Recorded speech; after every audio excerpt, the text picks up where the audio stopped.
For as long as I can remember, Harry Potter and the Wizarding World has always been my magical escape from reality. The thought of spending time exploring all the secrets Hogwarts has to offer or training fantastic beasts has always been a dream of mine.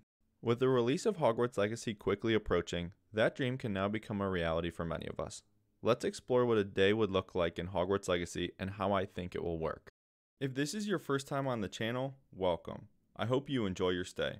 For those of you who are returning, thank you for the support so far, as it's greatly appreciated and it helps my channel grow.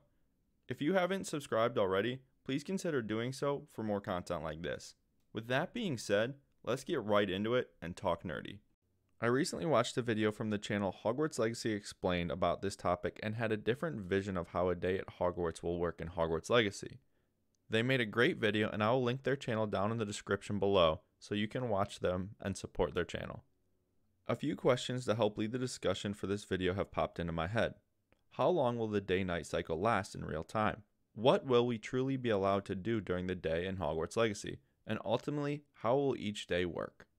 Answering these questions in reverse order would probably make the most sense. So how will each day work in Hogwarts Legacy? I've briefly mentioned this in previous videos that I believe daily tasks will be organized much like Fire Emblem Three Houses. Expanding that more in depth, each day of the weekly calendar in Fire Emblem, you are given a few points to use for structured tasks, then free reign to do whatever you want. From what we have seen, Hogwarts Legacy seems to be a wider open world than Fire Emblem, so you will be allowed to do more side tasks after using those allotted points on structured tasks. For example, if you get 4 points to use each day for structured tasks in Hogwarts Legacy, each class that you want to go to on that day might be worth 1 point. Going to that class uses a point and helps your character level up the skills that you have been working on to mold your specific witch or wizard. You would then have 3 points remaining to do other structured tasks. After your allotted points are used, the remaining structured tasks will be skipped or simulated. This would be a great system to help customize your witch or wizard and actually go to the classes that you would like to attend. After all of your allotted points are used for that day, the Room of Requirements is still available to help you catch up on other skills and upgrades as mentioned in the 14 minutes Hogwarts Legacy gameplay reveal. Seen in countless trailers, the daily cycle should show you waking up, having a vast open world to explore for your next mission, to use on your points, or complete side tasks. This seems like the most realistic method of structuring such a large open world with a school system in place.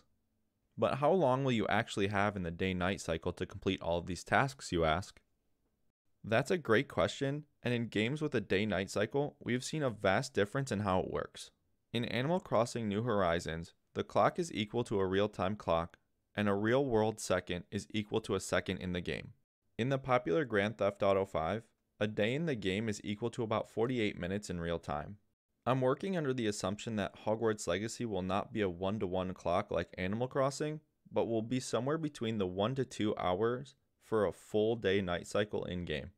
That would give you plenty of time to complete all of the tasks to customize your witch or wizard, from the main story to brewing potions in the Room of Requirements. Lastly, a huge question is how much choice will you truly have in Hogwarts Legacy? With the game being an open world RPG with a linear story that needs to be told, do we truly get to do whatever we want?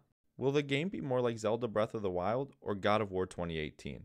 Both of these games are open worlds, but God of War is definitely a more linear track to progress the story, whereas Zelda is truly open and has side quests littering the map. I hope Hogwarts Legacy will let you narrate your own adventure without sacrificing the story that the devs are trying to tell.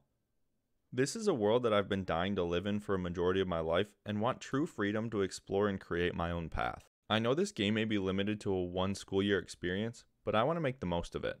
Let me know what you think a day at Hogwarts will look like in Hogwarts Legacy in the comments below. Thank you for your support and please consider subscribing. I'll see you in the next video.